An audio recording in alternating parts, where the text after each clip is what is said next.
দিয়ে আমাদের কাছ থেকে বিদায় নিচ্ছে। এই যে অশ্লীল কথা থেকে বিরত থাকতে পারবে শুধুমাত্র যে ব্যক্তি চরিত্রবান, অনর্থক কথা থেকে বিরত থাকতে পারবে শুধু যে ব্যক্তি চরিত্রবান। আমাদের আর রোজা রাখছি, রোজা রাখার পরে আমরা কোনো অন্যায় কাজের সাথে জড়িত আছি? করি না, অন্যায় কাজ করি না, করতে চাই না। এই যে একটা চরিত্রের শিক্ষা মাহে রমজান আমাদেরকে দিয়ে আমাদের কাছ থেকে বিদায় নিচ্ছে।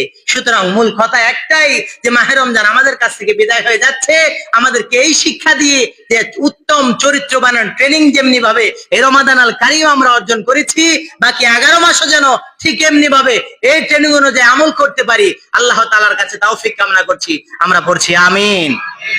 5 নম্বর শিক্ষা হলো রমজান আমাদেরকে নফসের বিরুদ্ধে লড়াই করার শিক্ষা দিয়ে আমাদের কাছ থেকে বিদায় হয়ে যাচ্ছে।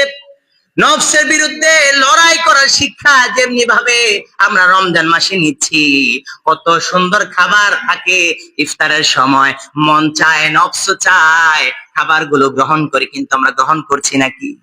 আজান দেওয়ার আগে কি গ্রহণ করছি? গ্রহণ করছি না। এই যে মন চাচ্ছে উত্তম খাবারগুলো একটু চাইতে, কত সুন্দর শরবত গুলো আমাদের সামনে রং বেরঙের খাবার সাজানো থাকে, কিন্তু আমরা কিছুই গ্রহণ করছি না। একজনের ভয়, তিনি কে?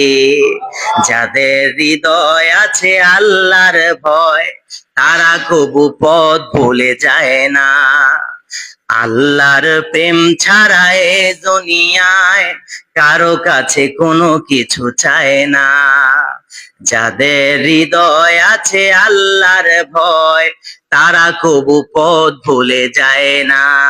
সুতরাং কথা একটাই, মাহে রমজান আমাদের কাছ থেকে বিদায় হয়ে যাচ্ছে এই শিক্ষা দিয়ে আল্লাহর ভয় অর্জন করে যেন নফসের বিরুদ্ধে জিহাদের ট্রেনিং রমজান মাসে যেমনি নিয়েছি, মন চাইছে একটা কাজ করতে, হালাল জিনিস গ্রহণ করতে, কিন্তু রোজা রাখার কারণে হালাল জিনিসটা আমরা গ্রহণ করতে পারছি না, ঠিক তেমনি ভাবে এই শিক্ষা নিয়ে যেন বাকি 11 মাসও কাটাতে পারি।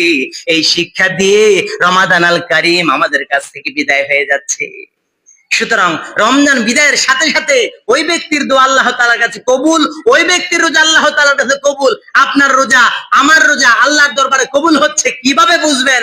যদি এই শিক্ষাগুলো আমরা রমাদানুল কারিমে যেমন গ্রহণ করছি, রমাদান বিদায়ের সাথে সাথে এই শিক্ষাগুলো যেন নিজের ভিতরে নিয়ে বাকি 11 মাস চালাতে পারি।